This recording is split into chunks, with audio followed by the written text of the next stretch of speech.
chegamos à raiz do problema: os dinossauros. Essa é uma área para mim fascinante. Eu gosto, bom, todas as áreas são fascinantes, mas essa é mais uma das fascinantes. Os dinossauros têm um papel muito especial na minha vida, e não é o Barney, tá? O pessoal conhece o Barney, conhece toda aquela turminha, não é esse o papel dos dinossauros, não. Mas algo que é muito interessante, quando eu olho os fósseis desses animais, quando nós estudamos essa questão, é pensar o que Deus tinha em mente quando Ele criou essa bicharada toda. Eu fico assim impressionado com isso. Eu gostaria de dar algumas ideias para vocês, que são as propostas do criacionismo com respeito aos dinossauros. Primeiro, os dinossauros e os seres humanos foram contemporâneos. Nós temos prova disso. Existem razões para crer que dinossauros viveram pelo menos até há alguns séculos atrás. Século XX, por exemplo. O desaparecimento ou não conhecimento de nenhum dinossauro vivo hoje pode ter sido devido a mudanças climáticas e ambientais pós-dilúvio, ou seja, com essas mudanças o tempo foi passando, houve uma dificuldade maior desses animais existirem na diversidade que nós conhecíamos pré-diluviana, através do registro fóssil. Vamos dar uma olhadinha a respeito. Primeiro, a palavra dinossauro é uma palavra recente. Ela foi criada no ano de 1841 pelo Sir Richard Owen. Ele juntou duas palavras gregas, deinos e saurus, para montar a palavra que hoje nós conhecemos como sendo dinossauro. Daí a razão pela qual você não acha a palavra dinossauro na Bíblia. É uma palavra nova. Procura, por exemplo, no dicionário Aurélio de uns 20 anos atrás, procure pela palavra deletar. Não existe. Isso é uma terminologia nova, foi criada agora, é recente. Na época que eu fiz colégio técnico, ensino médio, o pessoal chegava e falava assim, quando você for lá no laboratório, pega o monitor e traz aqui para a gente poder dar uma olhadinha nele. Você ia lá no laboratório e você trazia o monitor era um cara, o cara que olhava, cuidava do laboratório. Hoje você pede para trazer o monitor, o que você traz? Você traz aquele negócio ali, você não traz um cara. Mudou o conceito. Só para você ter uma ideia, a Bíblia nos diz que a serpente, a mais sagaz de todos os animais, foi o que falou com Eva. O que Deus falou para a serpente? Que dali para frente ela iria rastejar sobre a sua barriga. Então ela não rastejava antes. Não é interessante?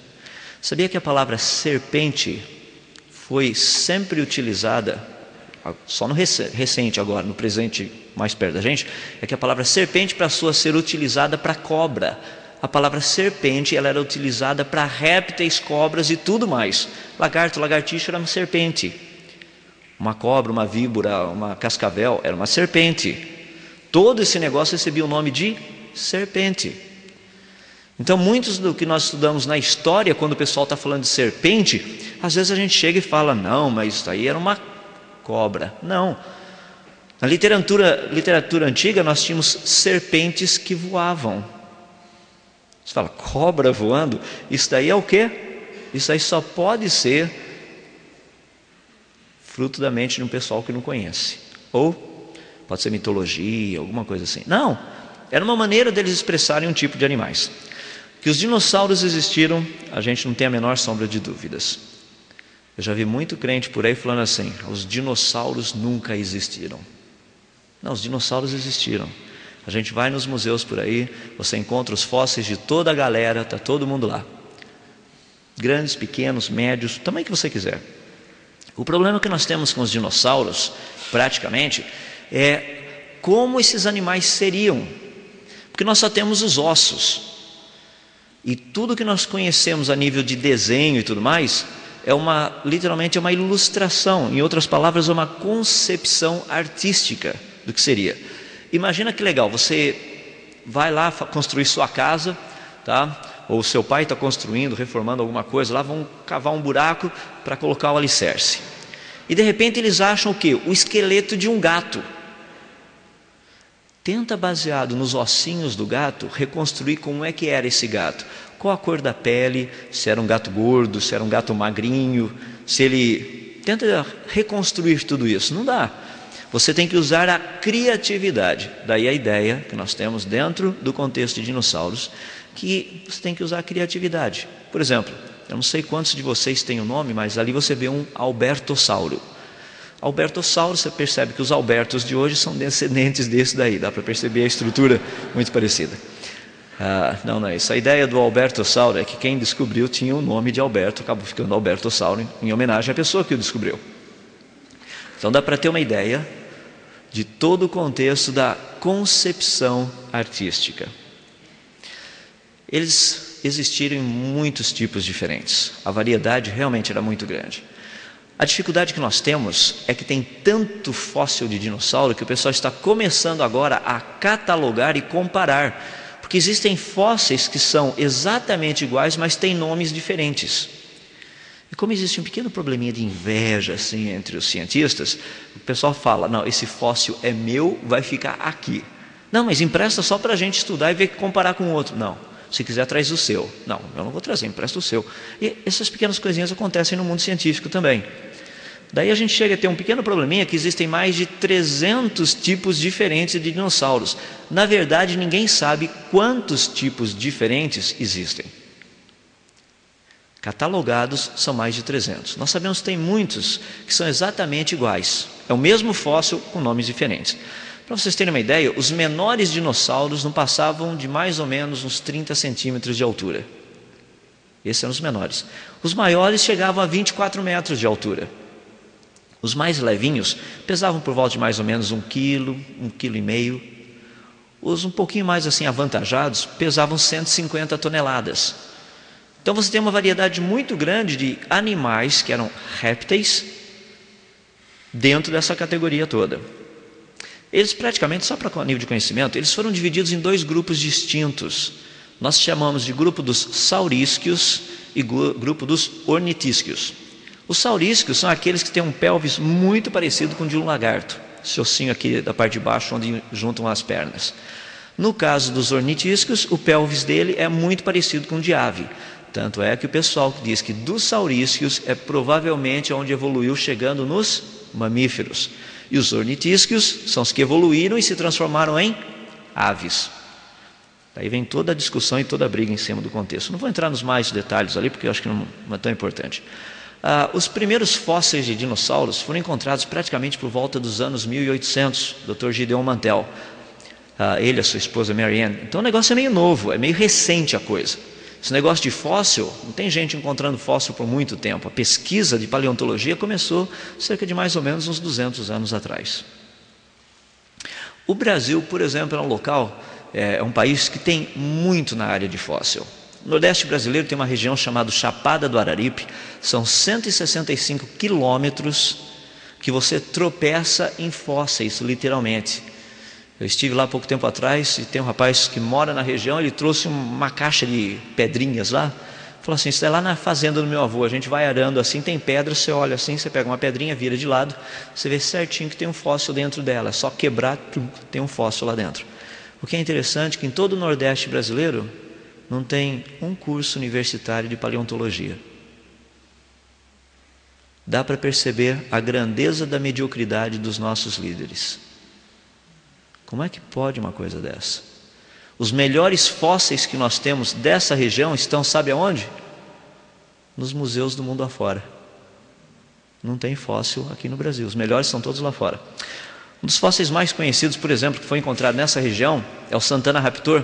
É um fóssil muito interessante, porque é raro você encontrar esse tipo de material fossilizado. Por exemplo, pele do animal, que é o que contém isso aí, vasos sanguíneos, que isso aí também contém, um pouco de músculo, tudo isso aí está no fóssil, em um pedacinho do osso.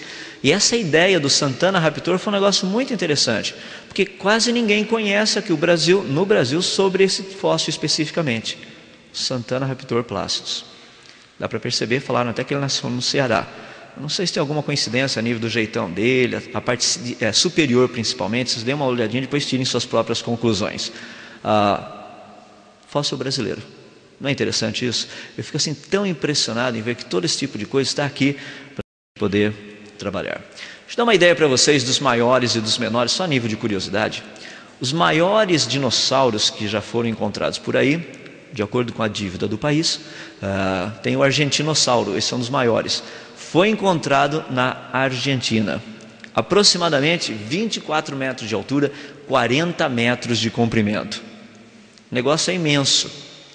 Não foi encontrado inteiro, foram encontrados vários ossos, juntando todo o pedaço, seria mais ou menos esse o tamanho do rapaz. Dos que voavam, o maior deles, chamado Quetzalcoatlus, ele tem praticamente 13 metros de envergadura. Pensou que legal? Você coloca o bicho aqui dentro, daí seria um hangar para pousar o negócio, estaria parado aqui dentro secando de toda essa chuva que teve esses dias. Era imenso o bicho, a gente podia até usar como asa delta. Imagina só, 13 metros de envergadura, dá para viajar tranquilo. O único problema é que parece que ele era carnívoro. Então, se você está voando por aí, o nível de combustível está baixo, dá uma olhadinha para você e fala, ainda bem que eu trouxe minha mochilinha de lanche, né, aí atrás. Seria algo bem viável. Os que nadavam, os plesiosauros, o maior deles é chamado Liopleurodonte, muito parecido com o jacaré. Tinha aproximadamente 25 metros de comprimento, pesava cerca de 150 toneladas. Então dá para ter uma ideia do grupão dessa turminha, só a nível geral. Segundo a teoria da evolução, toda essa bicharada viveu aproximadamente de 245, 250 milhões de anos atrás, até cerca de 66 milhões de anos atrás. E daí eles desapareceram. Uma das teorias que trata do seu desaparecimento é que caiu um meteoro, um asteroide, bateu na Terra, por causa do impacto ele produziu uma suspensão de muita poeira na atmosfera, que impedia a entrada de raios solares e com isso fez com que os dinossauros não tivessem condição de se manter vivos no planeta Terra. Eu quero dizer para vocês que todo esse negócio aí é só conversa para boi dormir. Pelo seguinte, usando a própria evolução. Se a gente pegar a evolução e você pegar as rochas que antecedem o aparecimento dos dinossauros, supondo que isso estivesse certo, não está certo, nós vamos pegar a ideia de raciocínio deles. As rochas que antecedem o aparecimento dos dinossauros têm um monte de organismos nelas fossilizados que mostram que esses bichinhos e plantas existiam antes dos dinossauros. O problema é que esses bichinhos e essas plantas, que segundo a evolução já existiam antes dos dinossauros, eles são muito mais sensíveis a uma catástrofe desse jeito do que os próprios dinossauros. Ou seja, se tivesse acontecido uma coisa assim, essas plantinhas, esses animais, todos eles teriam desaparecido juntamente com os dinossauros, porque eles são muito mais sensíveis. No entanto, todas essas plantinhas, esses animaizinhos continuam vivos por aí hoje. Essa é uma das maiores provas de que essa teoria de que bateu um negócio, acabou com os dinossauros, tudo isso é papo furado. Não funciona. Eu estou usando a própria evolução para dizer que por ela seria impossível dessa teoria funcionar. Tá? Só para vocês terem uma ideia. Bom, a grande pergunta que a gente tem, portanto, é, se os dinossauros não desapareceram lá, eles estariam vivos hoje, como é que a gente sabe esse negócio dos dinossauros? Tem alguma evidência? Tem algumas. Dá para perceber, são evidências bem claras, bem nítidas, que não servem como evidências científicas. A questão dos vários desenhos animados que a gente tem na televisão, que o pessoal usa ideias antigas, assim, dos Flintstones, por exemplo.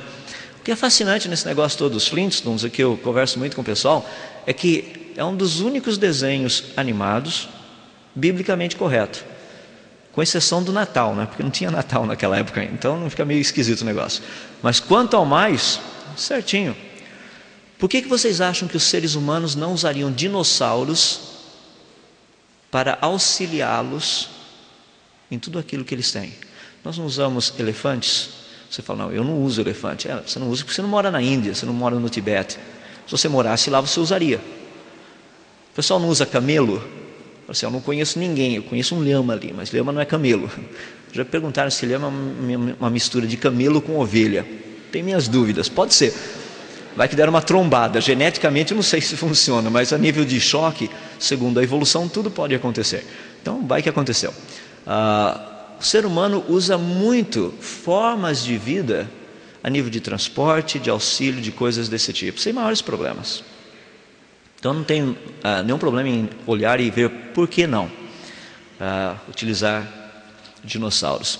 Um exemplo que é muito interessante a respeito da existência deles, da coexistência com os seres humanos. Essa figurinha que está aqui do lado direito é uma figura que vem lá do rio Paluxy, na cidade de Glen Rose, no estado do Texas, nos Estados Unidos. Isso daí tem sido muito utilizado, mas isso daí não é pegada de seres humanos e dinossauros. São pegadas de dinossauros e dinossauros. Existem outros lugares do planeta, 7 deles, eu apenas estou mencionando 2 deles, que mencionam e tratam especificamente de pegadas de seres humanos e dinossauros. Tem alguns lugares que você tem mais de 200 metros de pegadas de seres humanos e dinossauros na mesma rocha. Agora, a ideia é mais ou menos assim. Imagina que seu pai está cimentando lá a calçada. Ele acabou de cimentar a calçada e vem um rapazinho correndo atrás de um cachorro. O menino não passa na calçada, mas o cachorro passa. Tic, tic, tic, tic. Faz o quê? Deixam as pegadas, o cachorro deixa as pegadas ali em cima, porque o cimento ainda está úmido, não está seco. O que aconteceria uma semana depois que o cimento secou? Ficam as pegadas. Se o menino passasse correndo ali em cima, ele deixaria a marca das pegadas dele? Claro que não, já secou. A rocha é a mesma coisa. Os dois tiveram que andar ali em cima em espaços de no máximo 7 dias, para que as pegadas ficassem na mesma rocha. Ou seja, o registro fóssil nos mostra que seres humanos e dinossauros andaram juntos. Não somente o registro fóssil, mas também a parte da arqueologia, que é uma das partes mais fantásticas a respeito disso. Lembrem-se que eu disse para vocês que os seres humanos e dinossauros, segundo a teoria da evolução, nunca viveram juntos. Eu disse para vocês também que os dinossauros, os fósseis, começaram a ser encontrados há cerca de 200 anos atrás. Então, como explicar as pinturas dos homens das cavernas como essas? Pinturas de pterossauros, de dinossauros. Eles não conheciam ainda porque os fósseis não tinham sido descobertos, a menos que eles tivessem convivido com esses animais. Um dos mais interessantes, eu tenho trabalhado muito nisso, porque o grupo é muito grande. Isso aqui são algumas pedrinhas dos Incas no Peru. O povo Inca tinha o hábito de fazer desenhos em pedras, como se fossem fotografias, contando algumas cenas da pessoa que morreu. Então eles colocavam essas pedrinhas. Por exemplo, aqui você tem uma delas. No cantinho ali embaixo você tem a pedrinha, lá em cima, luz polarizada para você ter uma ideia da pintura, e no cantinho lá em cima, o animal. O que estaria fazendo um Inca há 600 anos atrás, usando um tricerátopo como tanque de guerra? A datação da tinta dessa rocha mostra que esse negócio foi pintado não mais do que 600 anos atrás.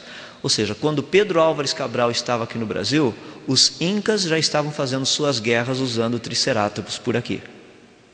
Mas tricerátopo? Isso é do registro fóssil. Isso é coisa de milhões e milhões de anos atrás. Afinal de contas, seres humanos e... Isso outro foi muito interessante. Acho que deve ter sido a última cena do coitado do rapaz aí. Ali embaixo você tem a pedrinha, lá no meio luz polarizada, e lá em cima o animal. Dá para perceber 2 deles e um cara no meio com uma faquinha assim, lutando, tentando matar o quê? Um Tyrannosaurus Rex. 2 deles. Um do lado esquerdo, o outro do lado direito. Agora, Tyrannosaurus Rex, essa pedrinha, por exemplo, datação da tinta dela, não mais do que 800 anos. Tyrannosaurus Rex aqui na América do Sul? De onde esses caras tiraram a ideia desses animais? Da mitologia? Do registro fóssil que eles ainda não conheciam? Não, eles tiraram da onde estava o animal. Eles viram o animal. Existem toneladas dessas pedrinhas descrevendo animais que hoje nós conhecemos. Isso aí vem da cultura Copichuara, é um grupinho que tem lá no México. Olha os animaizinhos que eles têm. Falei o nome errado, é chupicuaro. De vez em quando a gente troca, faz uns trocadilhos. Olha toda essa bicharada. Um dos mais interessantes dessa cultura, desses desenhos todos, é esse rapazinho aqui do cantinho de baixo, do lado direito inferior que vocês estão vendo. Daqui a pouquinho eu vou falar um pouquinho, daqui a pouco eu vou falar sobre esse rapazinho aí do canto.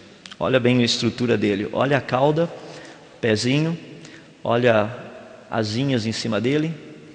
Negocinho muito interessante. Nós já achamos fóssil exatamente igual a esse bicho aí. Tem muitos outros povos que têm desenhos que fazem parte da sua estrutura de animais pré-históricos. Aqui na América do Sul está cheio deles, povo Nazca, tem vários. Os maias têm, os astecas têm, não é um negócio assim diferente. Os próprios índios americanos também têm como parte das suas lendas grandes répteis voadores. Interessante, né? A cauda parecia uma flecha, uma lança. Os egípcios também têm todo esse negócio, essas lendas. Agora, será que realmente eram lendas? O que nós ficamos impressionados é que, tanto em culturas chamadas civilizadas como nas não civilizadas, ou seja, gente muito assim rústica, nós encontramos as mesmas coisas. Por exemplo, isso aqui é do povo Kuku-Yalanji, lá na Austrália. Ali você tem os desenhinhos do pessoal em volta e olha o bicho no meio. Aquilo é um plesiosauro. Só que esse negócio foi pintado há cerca de 100 anos antes dos ingleses terem chegado na Austrália. Não tinham nem descoberto fósseis de plesiosauros, porque os primeiros plesiosauros descobertos foram descobertos no finalzinho do século XIX. Bem interessante isso. Quando você estuda a parte de lendas, que no passado eram considerados como registros históricos e hoje são tratados como lendas, nós vemos algumas coisas fascinantes. Essa é uma delas, o poema épico especificamente de um rei anglo-saxônico chamado Beowulf. Esse rei gostava muito de matar grandes animais. Ele matava, por exemplo, dragões. E dois animais que são muito interessantes porque ele descreve em grandes detalhes. Um era um réptil que voava. Ele fala do tamanho da asa, da envergadura, como que era esse negócio. Tinha mais ou menos uns 8 metros de envergadura. A cabeça dele era pontuda como se fosse uma lança. A cauda dele parecia uma lança realmente. Todo esse negócio. O que nos indica que era provavelmente um pteranodonte. O outro, que é um animal que ele morreu e conseguiu matar também, é chamado Grendel. Era um monstro de 12 anos. Esse rei já tinha literalmente liquidado a mãe desse monstro alguns anos antes. Porque esses monstros viviam apavorando toda a região onde ele morava. Então o rei foi lá e resolveu dar cabo de todos eles, matá-los. Agora, quando você pega a descrição desse monstro nos detalhes, esse monstro Grendel, que era na época conhecido como Muthibonor, aquele que mata com a boca ou com as mandíbulas, ele diz que era um tipo assim de um réptil grande, cerca de aproximadamente 6 a 8 metros de altura. A sua estrutura era praticamente quase que impermeável aos golpes de espada. Ele tinha 2 patas pequenas superiores que pareciam com mãos humanas. Das 2 patas traseiras permitiam que ele ficasse em pé, como se fosse um animal bípede, ou seja, um ser humano. Ele tinha uma cauda muito parecida com uma cauda de um jacaré. E assim vai a descrição. Quando você para e pensa no registro fóssil, quais dos animais se encaixa? Tyrannosaurus Rex é o mais parecido.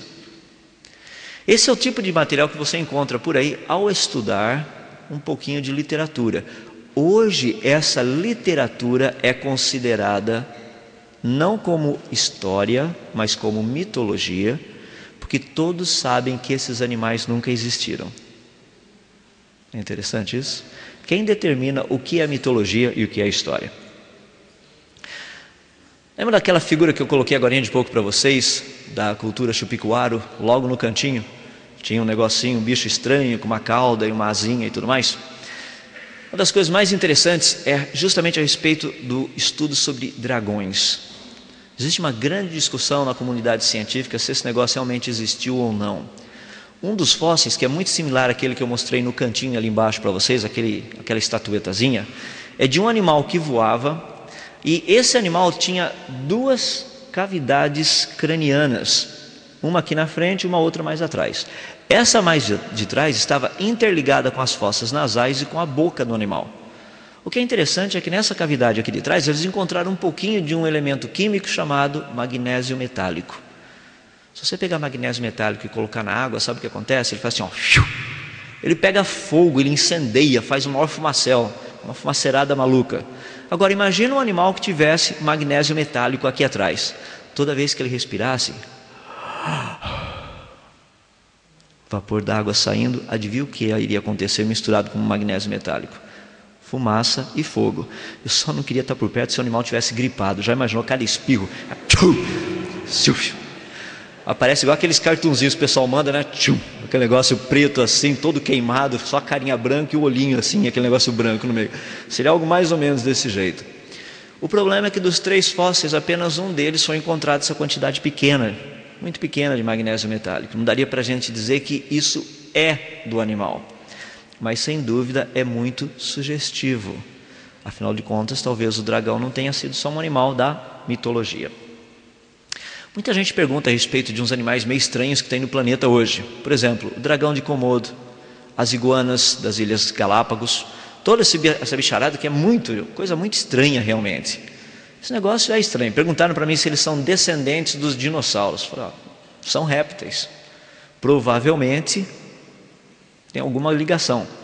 A pergunta mais estranha que eu já recebi, eu realmente parei para pensar, é se lagartixa é descendente de dinossauro. Eu falei, tem uma certa similaridade, né? Deve ser Eu acho que lagartixa foi uma experiência feita por japoneses com jacaré. Você já viu que eles pegam aquelas plantinhas, né, plantonas, e fazem umas plantinhas pequenininhas. Pegaram um jacarezão, fizeram um jacarezinho. Aí o cara queria levar junto com ele assim uma lagartixinha. Daí o negócio esparramou pelo mundo afora. Brincadeira, tá? Não vai falar para ele. Tem um cientista que diz que lagartixa veio de jacaré, entende? Ele, por favor, cuidem da minha reputação nesse sentido. Tem muita coisa que tem saído por aí a nível de informação. O pessoal tem questionado muito, eu também questiono. Por exemplo, as fotos do monstro do Lago Ness, fotos do monstro do Lago Champlain, que são fotos possivelmente de animais, mas ninguém encontrou nada por ali até agora. Então não dá para a gente questionar. Tem outras coisas que são fascinantes. No ano de 1925, na praia de Moore, lá nos Estados Unidos, encontraram esse negócio na praia.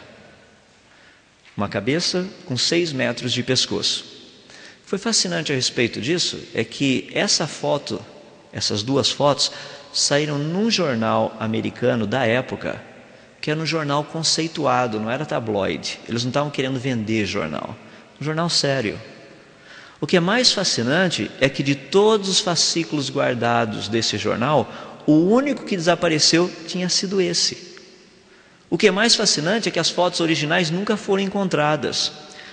Mas há cerca de mais ou menos 10 anos atrás, uma família, tomando conta de um pai o pai faleceu, os filhos foram lá para cuidar das coisas do pai, encontraram 5 jornais da época guardados para repor aqueles que estavam faltando. Fascinante certas coisas, como tem certas coisas que desaparecem por aí, não? Por que será que teria desaparecido? Eu fico questionando. Se fosse um jornaleco, que tem jornaleco, igual aquele que eu mostrei para vocês lá do gigante, eu vi há pouco tempo atrás, isso é bem feitinho com Photoshop, tinha um nenê com uma fralda mais ou menos desse tamanho, título, mãe esquece de trocar a fralda do filho por 7 dias. Nojento, né? Aquele negócio imenso assim. Agora, não é esse o tipo de jornal. Outro que é interessante, ano de 1977, um barco pesqueiro pertinho da Nova Zelândia pescou esse negócio, junto com a carga. Ele havia morrido cerca de mais ou menos por volta de 20 a 30 dias por causa do estado de decomposição. Ele tinha cerca de 10 metros de comprimento. Um biólogo japonês que se encontrava no barco tirou 5 fotos desse negócio, cortou um pedaço, levou para fazer pesquisa sobre ele. O que é fascinante a respeito disso é que os estudos feitos mostravam que esse animal só podia ter sido um plesiosauro. Tanto é que o Japão lançou um selo comemorativo de 50 ienes mostrando a descoberta. Isso você não encontra em livro, você não encontra nada, mas tem selo por aí ainda. Tem vários amigos meus que têm esse selinho guardado. É interessante como esse tipo de informação não chega até a gente. Aqui você tem um pouquinho da análise química feita dos pedaços desse animal. Muita gente falava, não, isso é um tubarão-baleia. Não, não é tubarão-baleia. Tubarão-baleia tem uma outra constituição. Por exemplo, tubarão-baleia, se você olhar, ele não tem algumas coisas como você vê aí, por exemplo, tecido do tipo adiposo, músculo vermelho, esse tipo de coisa não faz parte do tubarão-baleia. Totalmente diferente. Hoje, o que está sendo feito? Um dos trabalhos hoje que têm sido realizados é justamente a busca de um animal chamado Mokele mbembe. Alguns de vocês têm perguntado. Quando você chegar na sua casa, dá uma procuradinha a respeito disso na internet, entra no site de busca e digita esse negócio. O que é fascinante a respeito do Mokele é que é algo que já há mais de 300 anos é conhecido através de várias tribos do Congo. As pessoas falam, mas o que tem a ver isso? É que todos eles descrevem um animal que eles dizem morar no pântano, ali perto onde eles moram, e eles dão as características. O animal tem praticamente o corpo de um elefante, a cauda parecida com a de um jacaré, o pescoço parecido com o de uma girafa, e a cabeça é parecida com o de uma cobra. Então você junta os 4 pedaços, tem uma ideia do que é. Mas muitas pessoas falam, não, mas isso é apenas uma descrição. Isso aqui não é uma descrição, isso é uma pegada. E não é a pegadinha do Faustão, não, isso é pegada mesmo. Tá? Ou seja, não é na rocha, é no solo. Isso é da pata do animal. Existe alguma coisa ali grande. Essa pegada aqui tem mais ou menos 60 centímetros. Só para você ter uma ideia do tamanho do negócio. Agora, teria esse negócio hoje ou não? As pessoas falam, não, mas com toda a tecnologia que a gente tem, será que já não daria para ter encontrado alguma coisa? O problema é o seguinte, 2 questões importantes. De todas as áreas possíveis de pesquisa no planeta, que são várias centenas de milhares de quilômetros quadrados que nós temos por aí para pesquisar, menos de 1% foi pesquisado até o presente momento. Tem muito lugar para pesquisar. Segundo, é a questão de qual seria o tamanho desses animais hoje. Se eles ainda tivessem a longevidade pré-diluviana, provavelmente esses animais teriam aí seus 20 metros de altura ou daí para cima. Se eles viverem menos hoje do que eles viviam antes do dilúvio, eles teriam um tamanho menor. Muitas pessoas falam, mas é só pegar um satélite, então começar a olhar lá de cima, já que tem toda essa tecnologia, ficar vendo e achar esses animais por aí. Tem um problema também com isso. Nessas regiões onde nós encontramos a maior parte desses animais, que poderiam ser encontrados esses animais, a altura do topo das árvores é de mais ou menos de 20 a 30 metros de altura. Um dinossauro, em média, ele teria cerca de 18 metros de altura. Tem alguns que são exagero, como o argentinossauro, que tinha 24 metros de altura. A maior parte ficava na faixa de 12 a 18 metros. Então você não vai encontrar essa bicharada andando lá na floresta, você vai ver uma cabecinha em cima das árvores, assim, andando. Isso não acontece. Então há uma necessidade de vermos isso daí. Outro problema é a questão financeira.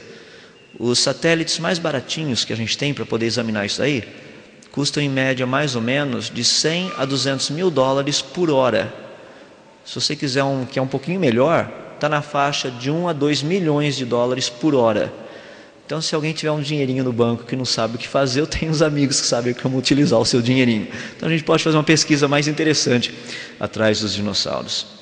Com respeito aos dinossauros na Bíblia, para nós terminarmos. Onde nós colocamos os dinossauros na Bíblia? Existem várias teorias.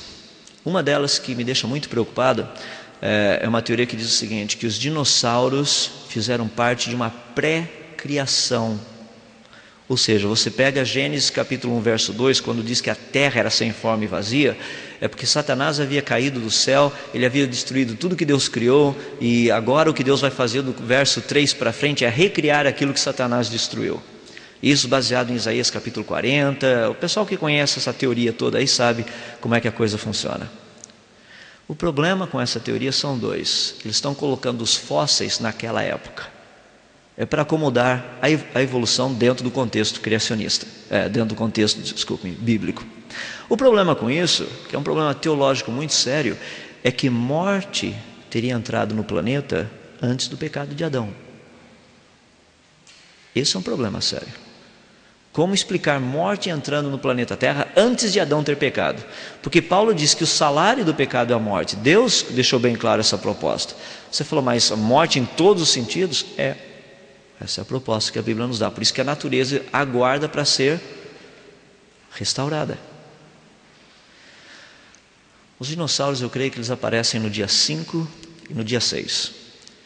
Dos que viviam na água, dos plesiosauros, no dia 5. Dos que voavam, os pterossauros, dia 5. E dos que andavam pela terra, os dinossauros, no dia 6. Tanto é que eu gosto de mostrar isso daí, a pintura de um rapaz lá nos Estados Unidos, Bruce Inc. E dá para perceber as coisas. Você está vendo lá em cima um apatossauro, um balucterium, uma girafa, elefante. Tanto é que o balucterium muita gente confunde com uma anta. Não é uma anta, o negócio é grande também, tá? Ele é mamífero. Agora, a Bíblia trata de uma forma mais específica a respeito desses animais. Tem algumas passagens. As que são mais conhecidas, Isaías capítulo 40, começando no verso 15, Deus fala para Jó o seguinte: contempla o behemoth que eu criei juntamente contigo. O behemoth, ele dá a descrição. Em algumas traduções que vocês têm por aí, diz que hipopótamo é a palavra que foi utilizada para a tradução.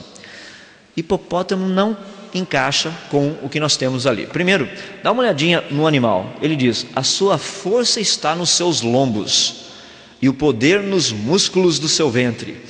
Olha a barriguinha do hipopótamo, que coisinha fofa que é. Imagina músculo no ventre. É meio difícil acreditar. A outra, que é pior ainda, na descrição desse animal diz assim: ele endurece a sua cauda como um cedro. Olha o cedro, olha um braquiosauro, olha a cauda do braquiosauro, tudo ali está em proporção. O hipopótamo tem uma caudinha de uns 20 centímetros. Já pensou que coisa fantástica? Endurece a sua cauda como um cedro. É brincadeira isso, coitadinho, não passa de um graveto, entende? Não tem como. Ele diz que os seus ossos são como tubos de bronze. Tubulação de bronze, você estudando o livro de Jó, você vai perceber que o negócio é de mais ou menos uns 30 centímetros, uma coisa séria. Coitado do ossinho do hipopótamo é meio pequenininho, assim, são uns 10 centímetros, entende? É bem menor do que isso. Sem contar todo o resto da descrição. Se você olhar a descrição do animal, pelo que tudo indica, parece ter sido um dinossauro. Alguns deles, Diplodocus, Brachiosauro e Apatossauro, encaixam na descrição do que nós temos ali no livro de Jó. Um outro animal, esse é um problema sério, também no livro de Jó, capítulo 41. Esse a gente não tem a menor ideia que bicho seria esse, que é chamado de Leviatã. O mais parecido seria o dragão. Agora, é difícil traduzir esse negócio, é difícil saber que bicho é esse. Ele dá as características. Existem algumas versões que trazem como sendo o crocodilo. Nós sabemos que não é o crocodilo. Tem outras palavras no grego, no hebraico, para crocodilo. Não é crocodilo. Então isso aí é um grande mistério. O último deles, que é um animal muito interessante, aparece no livro de Gênesis, primeiro capítulo, aparece também no livro de Ezequiel. A palavra é Tanim. Tanim significa um monstro. Foi traduzido desse jeito. Aí está comparando Faraó com esse animal Tanim. Nós não sabemos também que animal é esse. O que nós sabemos e que é interessante é que o nome, a palavra Tanim, ela tem a ideia de fazer parar o fluir das águas. É o que a gente precisava por aqui esses dias, né? Um tanim para parar um pouco o fluir dessas águas que vieram lá de cima. Mas a ideia de tanim é o que faz parar o fluir das águas. O que é interessante nisso daí, é só a nível de curiosidade, é que a Bíblia compara Faraó com esse animal tanim. Bom, Faraó, você sabe, né? Lá do Egito, é da África. Sabe o que é fascinante? A palavra Mokele tem o mesmo significado. Aquele que para o fluir das águas. É exatamente o mesmo. O que é legal nisso é que talvez eles estejam falando de um mesmo animal que habitava na África. Sem dúvida um animal de grande porte. Dá para ter uma ideia um pouquinho a respeito dos nossos queridos amigos dinossauros. A pergunta é: eles desapareceram ou não? Não sabemos. Que eles viveram junto com os seres humanos, nós não temos a menor sombra de dúvidas. Que eles viveram pelo menos até alguns séculos atrás, nós também não temos a menor sombra de dúvidas. Daí você chega e fala assim: não, mas espera aí, isso é totalmente diferente daquilo que eu aprendi na escola. Lembra da propaganda da televisão? Está na hora de você rever os seus conceitos. O que a Bíblia nos ensina? Livro de Atos, já mencionei uma vez, capítulo 17, verso 11. Os crentes de Bereia eram de um caráter mais nobre do que os de Tessalônica, porque eles examinavam as Escrituras com toda avidez diariamente para ver se as coisas eram de fato assim. Meu último desafio que eu gostaria de deixar para vocês, sei que tem muita gente aqui que estuda, muita gente está querendo estudar, tem muita gente que vai estudar, tem muita gente que vai desistir de estudar depois de tudo isso, mas o que eu gostaria de deixar para vocês é o seguinte: procurem ser críticos com a ciência do jeito que vocês são com a Bíblia e com outras coisas. Eu fico impressionado. Você fala uma coisinha da Bíblia, o pessoal fala: tá bom, você quer me dizer que Deus realmente abriu o Mar Vermelho? As pessoas fazem esse tipo de pergunta. Eu chego para eles e falo assim: tá, você quer me dizer que um asteroide matou todos os dinossauros no planeta Terra? O que mais? Conta outra que eu gostei dessa. Pessoal, a gente precisa ser honesto. Não, que isso? Dizer que o homem está na Terra há 6.000 anos? Que coisa ridícula. Dizer que seres humanos e dinossauros nunca andaram juntos. Está na rocha, está marcado na rocha que eles andaram juntos. Nós precisamos aprender a ter o mesmo padrão. Desconfiem. É por isso que Deus nos exorta: examinai as Escrituras.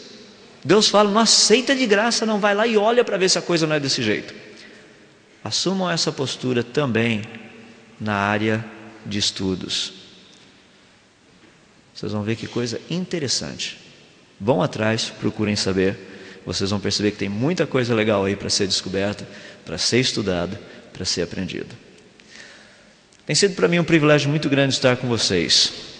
E a minha oração é para que Deus os conserve íntegros e retos, como diz a palavra, 1 Coríntios 15, 58, sempre abundantes na obra do Senhor, sabendo que no Senhor o vosso trabalho não é vão.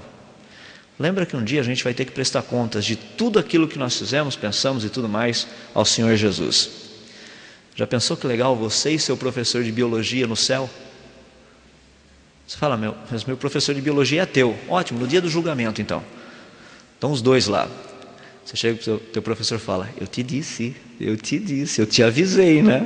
Você não quis acreditar? Eu te falei. Agora, ó, vai queimar legal ainda, você vai ver só. Tem coisas assim que a gente precisa aprender. Vamos ser sempre abundantes na obra do Senhor. Não tenham vergonha do Evangelho, não tenham vergonha daquilo que vocês creem, não tenham vergonha das Escrituras. Há necessidade, há uma grande necessidade em quem nós temos crido, mas com sabedoria. Procurem estudar, procurem conhecer. Meu último aviso é o que Paulo fez. Paulo disse o seguinte para o pessoal dele: por favor, me tragam os livros, eu preciso deles. Comprem livros, leiam, aprendam a ler, adquiram o hábito de ler. Se nada mais, coloca isso como um alvo na sua vida: ler. Vamos orar. Senhor nosso Deus, quando nós contemplamos a beleza da Tua criação, a grandeza da Tua sabedoria, que fez todas essas coisas tão fascinantes, dos pequenos quarks até os grandes supergrupos de galáxias que nós vemos nesse universo, de uma simples ameba até a beleza da complexidade do ser humano. Realmente aquilo que a Tua palavra diz, quão maravilhosas, quão magníficas são as Tuas obras em toda a terra. Nós realmente só ficamos impressionados de ver a beleza, a diversidade, a maravilha da Tua criação. E sem a menor sombra de dúvidas, ficamos assim impressionados com a grandeza do Teu poder, com a excelência da Tua sabedoria. E pensando nessas coisas, nós nos sentimos tão pequenos, assim praticamente como 1 milhão de zeros à esquerda, comparado com quem o Senhor é. Não existe nem termos de comparação. Nós nos alegramos tanto pelo fato de, mesmo sendo tão ignorantes, tão pequenos, o Senhor nos ter chamado para fazermos parte da Tua família. Muito obrigado porque o Senhor não se envergonha de nos chamar de filhos, mesmo sendo tão ignorantes como nós somos, assim, com tanta falta de conhecimento, com tanta falta de capacidade. Pedimos para que o Senhor nos perdoe as vezes que temos tido vergonha de sermos associados ao Senhor, quando as pessoas perguntam se somos crentes, se somos isso, se somos aquilo. Ajuda-nos, ó Deus, a correspondermos a esse amor tão grande que o Senhor demonstrou para conosco, de não ter tido vergonha em nos colocar na Tua família. Auxilia-nos, ó Deus, nós precisamos da Tua ajuda para que possamos ser, na verdade, pessoas que sem temor falam de Ti para essa sociedade tão pobre, tão triste, tão miserável, que vive cheia de pecado, achando que estão por cima de tudo, quando na verdade estão por baixo de tudo. Ajuda-nos a termos coragem para ministrarmos a esse mundo. E dá-nos, ó Deus, a capacidade, como já oramos no início hoje, de reter essa informação, que ela possa produzir fruto nas nossas vidas e que possamos viver assim, para o louvor da Tua glória. Assim nós oramos, pedindo todas essas coisas e o fazemos humildemente no nome de Jesus. Amém.